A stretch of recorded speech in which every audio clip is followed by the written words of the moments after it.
Okay, mummies, buckle up because here are the things to get sorted in your baby's bedroom to help improve their sleep. Are they the only things to consider? No, but they are the fundamentals and basic sleep hygiene that I know works after countless hours overcoming sleep challenges and sleep issues, working with sleep consultants and improving sleep for our little family. I'm also going to be sharing the best products with both a high-end and budget option. The first area to consider is sound. Babies can be startled by sound and their own movement and wake up actually more often than you might think. It is very natural for all of us to go through sleep cycles, and the same is true for babies. Babies will typically have a sleep cycle of 45 to 50 minutes where they will go in and out of deep and light sleep. The key is to help them link these sleep cycles. If a baby can't do this on a ongoing basis and naps only 30 minutes, then that is not enough to get a good rest. Also, if they are routinely napping only 45 minutes at a stretch, this is called catnapping.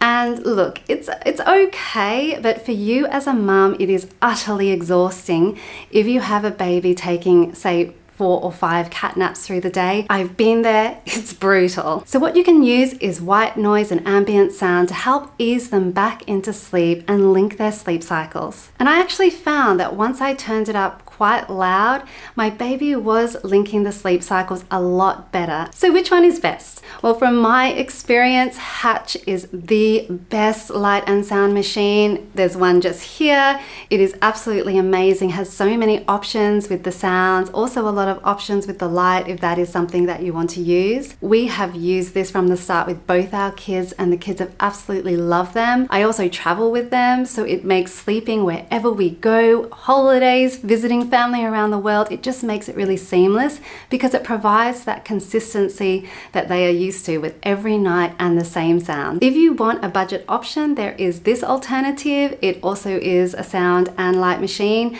I have not personally used it, but it is a bit cheaper. Next, make the room dark. Darken the room as much as possible. This is a step that often gets delayed or overlooked, and it can lead to early waking because any amount of light sends the signal to our brain, baby, it's time to wake up. Even when our eyes are closed, the photoreceptors in our retinas can sense sunlight. So even a small amount of light trigger the waking up process, and then the hormones kick in. Melatonin, which is our natural sedative, starts to deplete and the wake up hormones start to be produced. So if your baby is not sleeping well and easily, this is one of the first things to fix. And how dark is dark? Well, basically pitch black. If you can see your hand, then it is too light. You want to remove every crack of light from your windows, curtains, under your door, no night light. So really all light gone. Do not be on your phone if you're breastfeeding. These kind of things can trigger a wake up response in the baby. So in terms of products, what are the best things to use? Well, we have tried so many things. If you are on a budget and you're looking for budget options, you can use aluminium foil and stick that to your windows. Or you can buy blackout blinds and stick them to your windows. The only downside with this approach is whilst it is cheaper, it really makes the baby's nursery into a cave because you are not going to take those up and down every time your baby wakes up. So the room will always be quite dark, and that honestly over time doesn't feel that great, and it's not very enticing and fun to even spend other time in that room or to play together in that room.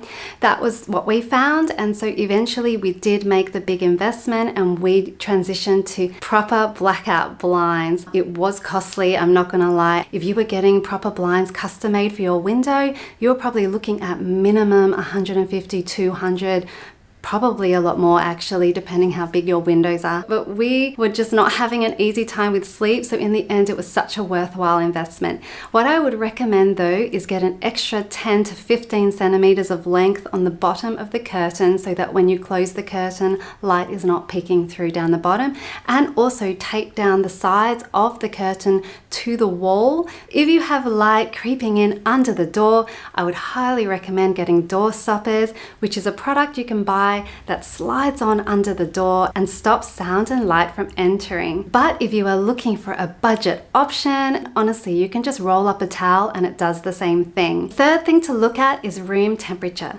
So your baby can wake easily if the room is too hot or too cold. Experts recommend keeping the room between 20 and 22 degrees, but I did find this actually didn't quite work for us because we live in the tropics, so I have to use the aircon while the baby is sleeping. Now, if I was to cool the room all the way down to 20, 22 degrees, it would have literally felt Arctic.